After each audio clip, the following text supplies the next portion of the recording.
નમસ્કાર, આપ જોઈ રહ્યા છો સ્પાર્ક ટુડે ન્યૂઝ। વડોદરાના મકરપુરા વિસ્તારમાં આવેલી હેરિટેજ આર્કન સ્કીમને લઈને આર્થિક વિવાદ સામે આવ્યો છે। સ્કીમ સાથે સંકળાયેલા આદેશ દેવકુમારે પ્રમોટરોના આક્ષેપોને ખોટા ગણાવતા સમગ્ર મામલે અનેક ગંભીર પ્રશ્નો ઊભા કર્યા છે। સાથે જ સાઇટ પર તોડફોડ અને ગેરવર્તનના પણ આક્ષેપો કરવામાં આવ્યા છે। આદેશ દેવકુમારના જણાવ્યા અનુસાર મકરપુરા સ્થિત હેરિટેજ આર્કોન સ્કીમ માટે ભરત ગુપ્તા, રોશન તાલેકર અને રાહુલ શાહ તેમની પાસે આવ્યા હતા। શરૂઆતમાં લગભગ 65 કરોડ રૂપિયામાં સમગ્ર સ્કીમ આઉટરાઇટ સેલમાં નક્કી કરવામાં આવી હતી। 20 કરોડ રૂપિયા એડવાન્સ આપવા અંગે વાત થઈ હતી। બાદમાં ભરત ગુપ્તાના હસ્તક્ષેપથી ડીલમાં ફેરફાર કરી કુલ 80 કરોડ રૂપિયા અને 8 કરોડ રૂપિયા તેમના પ્રોફિટ સાથે નવી શરતો નક્કી કરવામાં આવી હતી। કરાર મુજબ 20 કરોડ રૂપિયા એડવાન્સ ન આપવાનો નિર્ણય લેવાયો હતો અને મિલકત વેચાણના પૈસા સીધા રેરા એકાઉન્ટમાં જમા કરાવવાની વ્યવસ્થા કરવામાં આવી હતી। આદેશ દેવકુમારનો દાવો છે કે સ્કીમના લોન્ચિંગ, મેન્ટેનન્સ સહિત વિવિધ ખર્ચ માટે તેમને લગભગ 6 કરોડ 38 લાખ રૂપિયા ખર્ચ્યા હતા। ઉપરાંત 37 મકાન વેચીને કુલ 29 કરોડ 38 લાખ રૂપિયા લગભગ અલગ તબક્કે ચૂકવ્યા હતા, જેમાં ચેક ટ્રાન્સફર, કેશ અને થર્ડ પાર્ટી પેમેન્ટનો સમાવેશ થાય છે। તેમણે વધુમાં જણાવ્યું હતું કે 37માંથી 28 ગ્રાહકોના બાનાખત થઈ ગયા છે, પરંતુ મકાન નંબર 66, 67 અને 75 પૈસા લેવાયા હોવા છતાં છેલ્લા 3 વર્ષથી બાનાખત આપવામાં આવ્યા નથી। આ મામલે પૈસા પરત આપવા માટે અનેક વખત વિનંતી છતાં કોઈ ઉકેલ આવ્યો નથી। આદેશ દેવકુમારના જણાવ્યા અનુસાર આ ઉપરાંત બ્રોશરમાં દર્શાવેલા 75 બંગલામાંથી 3 બંગલા સ્થળ પર હાજર નથી, છતાં તેને પૈસા લેવામાં આવ્યા હોવાના આક્ષેપ પણ કરવામાં આવે છે। બ્રોશરમાં દર્શાવેલા પ્લોટ કરતાં 3 થી 4 પ્લોટ ઓછા હોવાનું પણ તેઓએ જણાવ્યું છે। આદેશ દેવકુમારે પ્રશ્ન ઉઠાવ્યો છે કે એક જ સાઇટ માટે રેરાના 2 સર્ટિફિકેટ કેવી રીતે હોઈ શકે અને કોર્પોરેશનના રિઝર્વ પ્લોટ પર બંગલા બનાવવામાં આવ્યા હોવાના પણ આક્ષેપો કરવામાં આવ્યા છે। આમાં મામલો એ છે કે મેં એક હેરિટેજ આર્કોનની સાઇટ જે 75 બંગલાની હતી એ મેં આઉટરાઇટ પરચેસ કરી હતી 2023માં, પણ પરચેસ કર્યા પછી મેં પૈસા ઓલમોસ્ટ આ 2025 ડિસેમ્બર સુધી મેં 29 કરોડ 38 લાખ રૂપિયા આપેલા છે।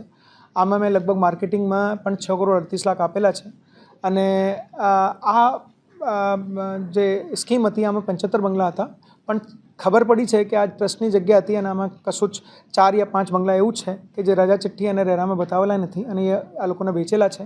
તો એ છેતરપિંડી આ લોકોને કરી અને પૈસા 2.5 વર્ષ પહેલાં આ લોકોને આ મકાન જે છે જ નહીં આ વેચીને પૈસા લઈ લીધા રેરા એકાઉન્ટમાં અને આજ સુધી પાછા નહીં આપતા। તો મેં રિક્વેસ્ટ એવું કરી હતી કે ભાઈ કે તો તમે મકાન બનાવી દો, કે તમે જે કસ્ટમરથી તમે પૈસા લીધા છે એ પાછા આપી દો, પણ છેલ્લે 3 મહિનાથી એ લોકો ટાળમટોળ કરતા હતા। પછી અમે લોકો 10 તારીખ જઈને અને કમિશનર સાહેબને ત્યાં રજૂઆત કરી આ છેતરપિંડી બાબત। પછી આ 12 તારીખે મારા ઓફિસમાં આ લોકોને તોડફોડ કરીને કેમેરાના SD કાર્ડ કાઢી લીધા, મારી ટેબલો ફાંકી દીધી અને રસીદો જે આપણી ડાયરીઓ હોય એ ફેંકી દીધી, આ ઈરાદાથી કે પુરાવા નષ્ટ કરી દેશે। પછી મેં આજ આપ બધા સામે એ પક્ષ મારું રજૂ કરું છું અને એ એક ક્લેરિટી થઈ કે કાલે જે પણ આ પ્રેસ કોન્ફરન્સમાં આજે છાપામાં જે આવ્યું હતું આ પ્રમાણે એકચ્યુઅલ જે છેતરપિંડી અને બહુ મોટી છેતરપિંડી આ લોકોને કરેલી છે। મેં પૈસા ઉઘરાઈને આપી દીધા, બધું કામ કરી દીધું, પણ મારે આજ દિન સુધી એ ખબર નથી હું શું છું। મતલબ કે હું માર્કેટિંગ એજન્ટ છું, તો મારે કોઈ તનખા નથી, કોઈ કશું જ નથી। હું બ્રોકર છું તો મારી આજ સુધી કોઈ બ્રોકરેજ નહીં આવી અને હું પાર્ટનર છું તો મારી જોડે કોઈ પુરાવા નથી, મારી જોડે કોઈ એગ્રીમેન્ટ નથી।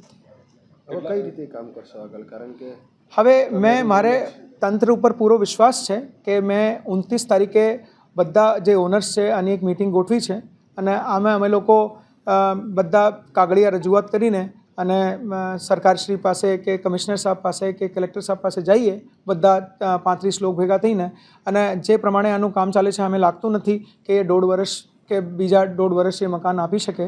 અને આ લોકો જોડે મેં જેટલા પૈસા આપ્યા આનાથી જ જમીનના પૈસા ચૂકવ્યા છે અને આનાથી જ કન્સ્ટ્રક્શનનું કામ કર્યું છે। અને હવે 29 તારીખની મિટિંગને પછી અમે લોકો બધા જે ઓનર્સ છે એ જોઈએ કે સરકાર કેવી રીતે અમે મદદ કરી શકીએ। એ લોકોનો આક્ષેપ છે કે 35 મકાનો વેચાયા અત્યાર સુધી 12 લાખ, તેમાંથી માત્ર 28નો જ હિસાબ આપ્યો છે તમારા દ્વારા, બાકીના જે મકાન છે એનો હિસાબ પણ હવે એ જ વસ્તુ છે કે 35 મકાનમાં 66 નંબરનું મકાનનું 40 લાખ રૂપિયા આવેલા છે, પણ એ બાનાખત નથી થયું। અને 67ના 20 લાખ રૂપિયા આવેલા છે પણ એ બાનાખત નથી થયું. બીજા 2 મકાન એવું છે કે પૈસા રેરામાં આવેલા છે પણ મકાન જ નથી.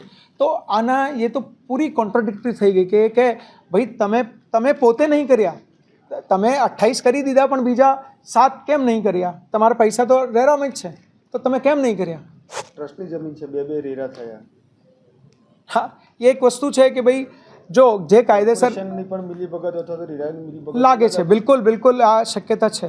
એ શક્યતા છે કારણ કે ફર્સ્ટ રેરા જે આવ્યો હતું આમાં કમેન્સમેન્ટ 69 બગલાસનું હતું અને જે રજા ચિઠ્ઠી અને જે પ્લાન પાસ મુજબ જે 66, 67 અને 75 નંબર છે એ કોર્પોરેશનની રિઝર્વ લેન્ડમાં છે અને અચાનક 2025માં કેવી રીતે આ રિઝર્વ લેન્ડ પ્લોટ્સમાં કન્વર્ટ થઈ ગઈ એ એક બહુ વિચારવાનો વિષય છે. ટ્રસ્ટની જગ્યા છે તો તમને ક્યારે ખબર પડી કે ટ્રસ્ટની જગ્યા? એ ઓલમોસ્ટ આપણે ડિસેમ્બરમાં 2025.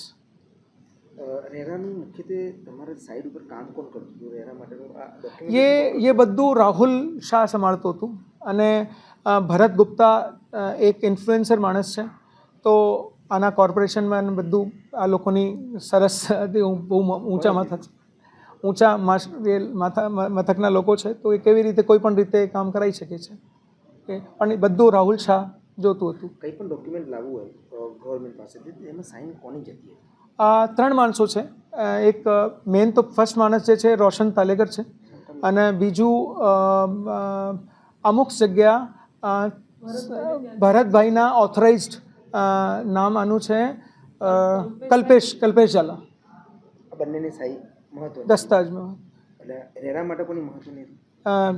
રોશન તાલેકર અને Kalpesh Jhala. Thank you so much sir.